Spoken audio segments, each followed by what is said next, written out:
J'ouvre d'abord avec cette citation. Jubilé d'Azouz, paragraphe 6. Aujourd'hui, les critiques que j'ai lues viennent de Christ. Là où il est écrit, il a très au temple et déclara qu'il devait prêcher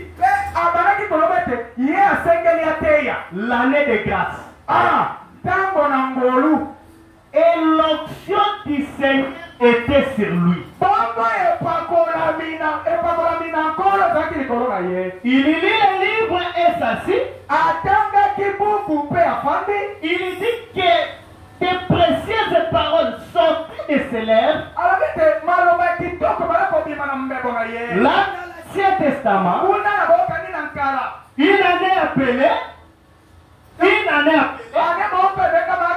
année de jubilé. C'est l'année où tous les captifs pouvaient être libérés.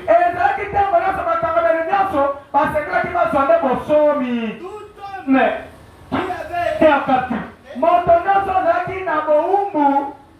ces jours-ci, dans cette année de jubilé était le type.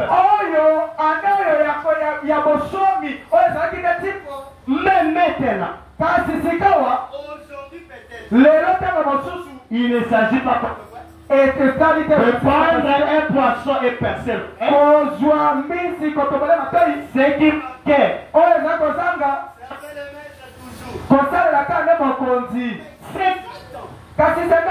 Lorsque le Saint-Esprit est descendu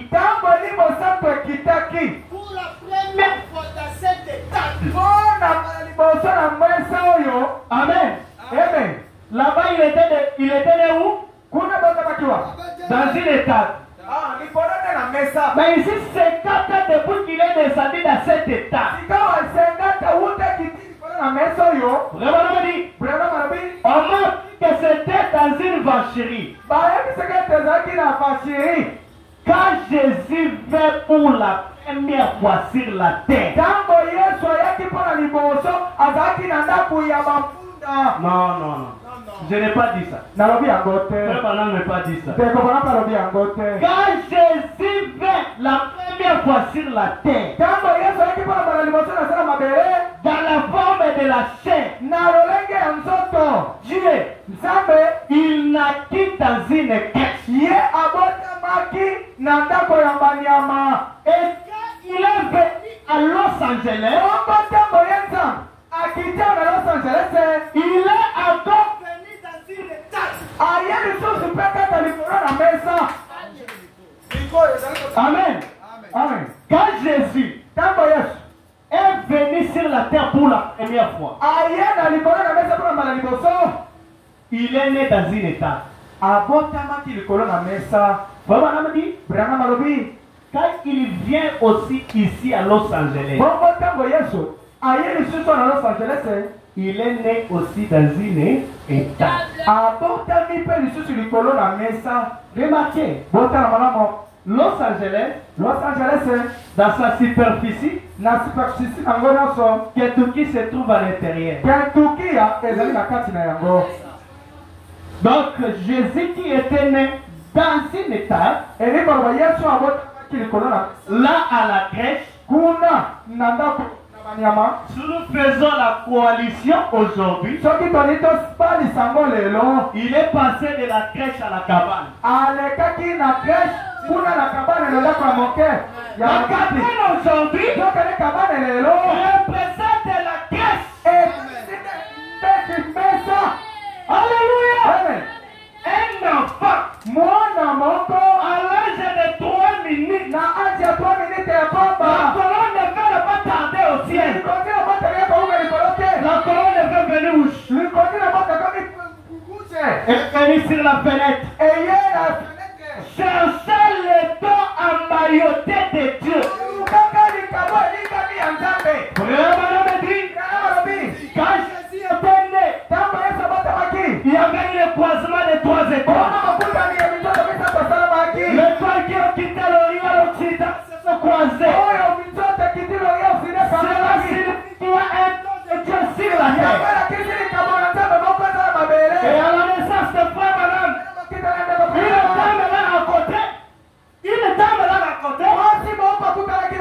Et a dit à Fabara, je suis un astrologue. Je sais lire les étoiles. À ta naissance, il y avait une coalition des étoiles. Et ces étoiles te suivent. La coalition de 5 étoiles. 5 signifie la grâce. Quand William Branham vient, c'est l'année de grâce et l'année de jubilé.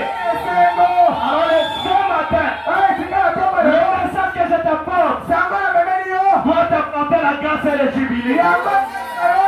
Il y a une question que le diable t'est lié ce matin. Tu as brisé les forces du diable. Et tu es arrivé ici. C'est pour que tu sois libéré. Alors mon message de ce matin est intitulé la vision du juste. La vision du juste. La vision du juste. Moyengebe. Amen. Job. Vous le connaissez très bien. Je vous ai parlé de Job ici. De l'or et en l'âge. Amen. Amen. Mais quand Job est dans ses souffrances, il a murmuré, il a parlé, il a dit tout ce qu'il pouvait dire. Il a adoré la vie végétale. Mais quand il s'est retourné à prier, il a vu la vision du juste. Et il s'est écrié, je sais que mon rédacteur est là. La venue de Jésus, ce n'est pas le rédacteur de Job. Amen.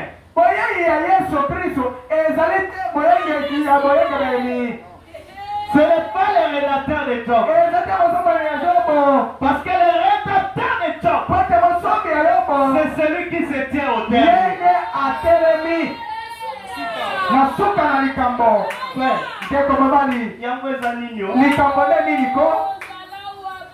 Alléluia. Amen. Le rédacteur de Job, il se tient au dernier. Au dernier jour. Quand Jésus a fait l'œuvre de la rédaction, il était un substitut.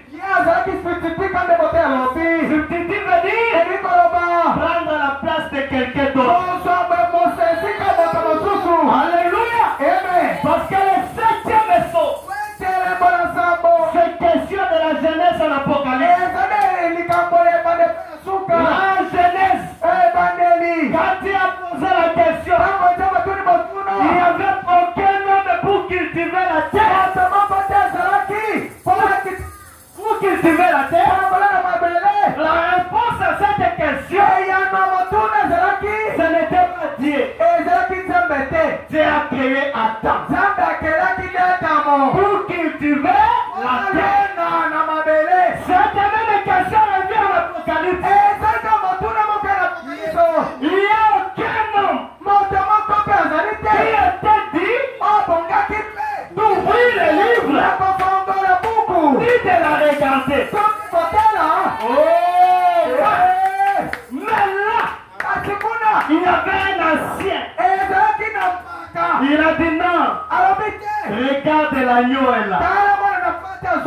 C'est lui qui est dit. L'agneau a pris le livre. Il a brisé.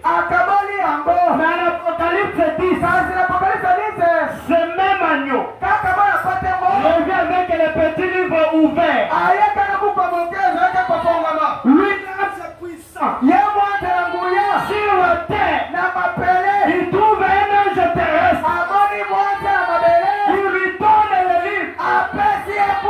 Vraiment, il dit, c'était le livre de la rédaction. C'est que l'homme avait tout depuis la jeunesse.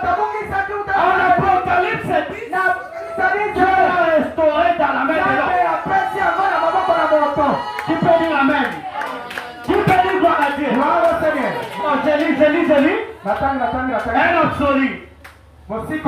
Satisfait dans la vie. Les gens ont peur de la mort. Est-ce que toi tu n'as pas peur de la mort? Il dit, même Job avait peur de la mort. Mais quand il a eu la vision, il savait qu'il avait tout perdu. Amen. Mon frère, tiens la main de ton voisin. Dis-lui, la vision est petite. La vision est infaillible. La vision ne tombe jamais. Laisse-moi te dire, le Dieu de tes visions peut te rendre tes visions quelque chose de bien. Alléluia. Job avait tout perdu.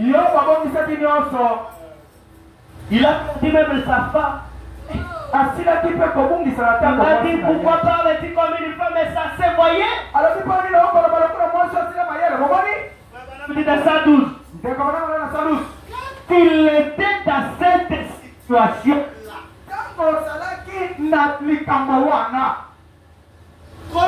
Tout était contre lui.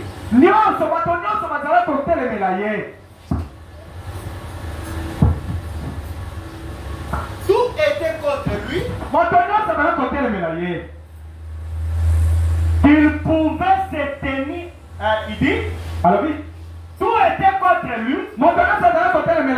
Alors, il a eu la vision du Christ. Amen. Il cherchait un homme qui pouvait se tenir à la presse pour lui. Alléluia.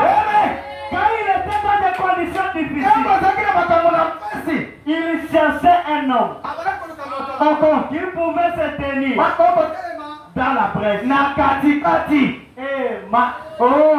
Un homme qui pouvait servir de pont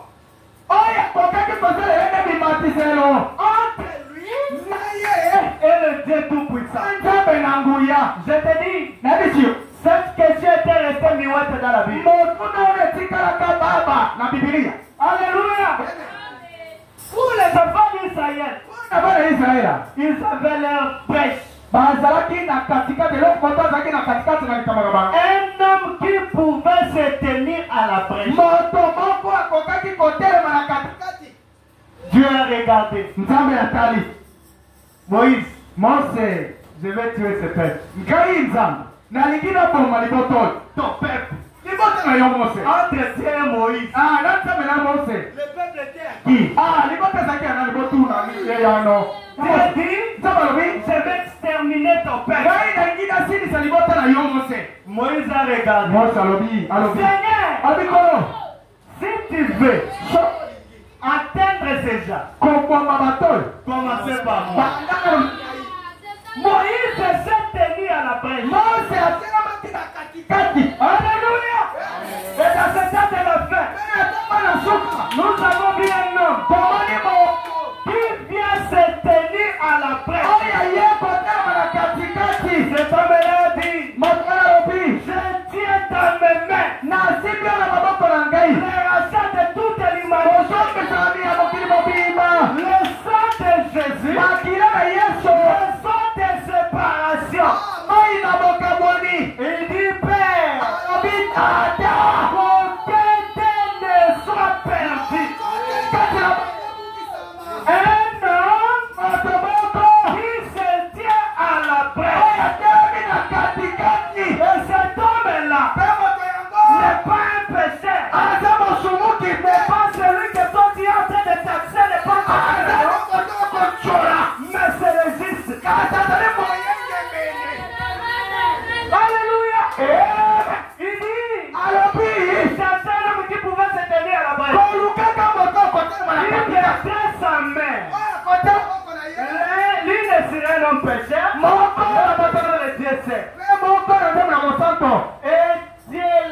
laissé voir cela.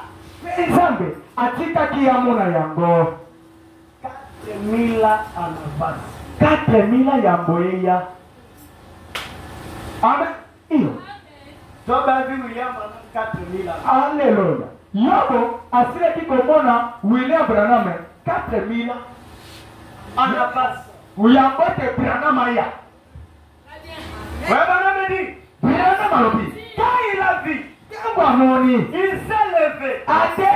Il a secoué la tête. Il a dit, je sais que mon rédacteur est. Mais aujourd'hui, nous voyons le rédacteur. Nous sommes distraits. Amen. J'ai pas une deuxième citation. Les deux et les appels sont sans répartage. Jésus a dit, je le peux si tu crois. Donc si tu crois, ce matin Jésus le fait. Si seulement tu crois. Pour croire Dieu, la plupart des gens ont besoin de quelque chose. Quelque chose de visite. Quelque chose qu'il voit et qui représente Dieu.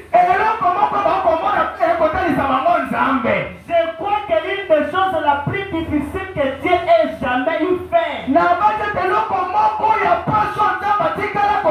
c'est d'amener un mortel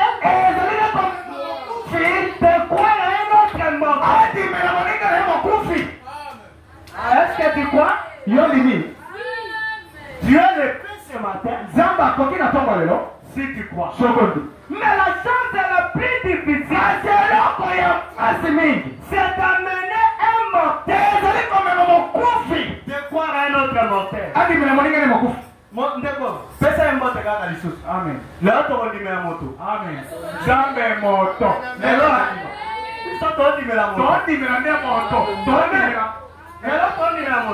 Amen. Nous ne voulons pas nous croire les uns les autres. Pourtant nous sommes les agents de Dieu. Nous savons cela. Et bien, quand Dieu fit sa première représentation de la guérison divine, c'était le sapin de rêve. C'est une perce dans le désert.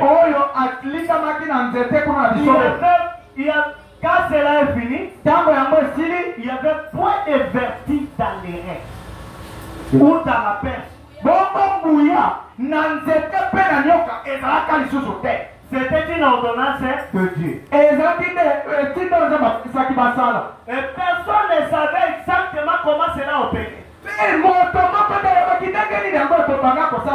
Cela représentait quelque chose. C'était la configuration de Jésus-Christ. Il allait venir sur la terre pour la maladie. Plus tard, à l'époque du serpent de rêve, Dieu envoyé du ciel un ange qui agitait la piscine de Bethesda.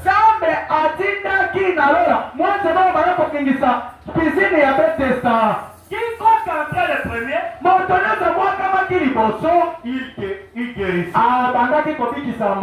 Vous voyez la formule de Dieu? Il a commencé par le serpent de rêve.